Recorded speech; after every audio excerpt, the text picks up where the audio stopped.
So we're on to the semifinals for our battle to find out who's the most feared player in the NFL. Little bracket the PFW has thrown together. We've got an interesting matchup here, Adam. We've got Troy Polamalu against James Harrison.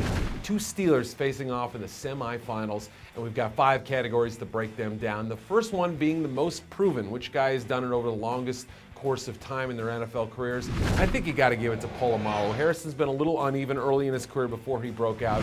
Polamalu gets the X here. Yeah, it just seems like his track record, it's gone on for so long. Since he came into the league, he's always been that guy. He's always the guy you worry about, that on the other side of the ball on any given play, he could be there and do something damaging to you. Next up is the clutch factor, how much they've done it in the critical moments of a game.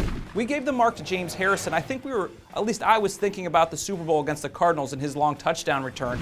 Moments like that gave him the check. I had trouble with this one. I didn't know if I could give it to either guy. I really felt like I gave the slightest edge to Polamalu, but really, either one I think could win this award. Both have made so many clutch plays over the years. Then the next category is the game breaker factor. Which guy can summon up that big play, that momentum-changing play, and really inspire fear in his opponents? I think Polamalu is that guy. As many sacks as Harrison's created, I think Polamalu with the hitting, pass rushing, the interceptions, forced fumbles, it's all there. Yeah, I think that's what did it for me. I thought of that Harrison play, but we just gave it to him for clutch. Yeah. But Polamalu, there's been so many times, and like you said, in so many different ways that he can do it. He gets the mark.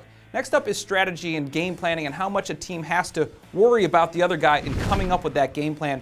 We gave it to Harrison. I think of the fact that every type of blocking scheme and protection on every play, really, you have to account for where he's coming from.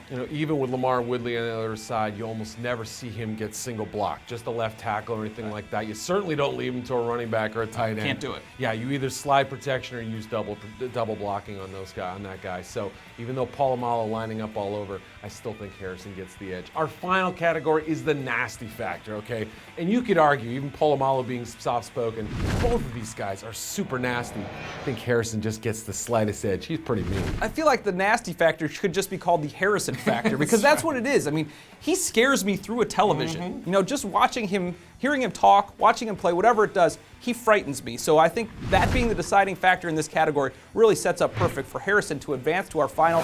Squaring off with Peyton Manning, a totally different style and a quarterback versus a defensive player. We'll see how it goes. Check back to ProFootballWeekly.com for the latest results.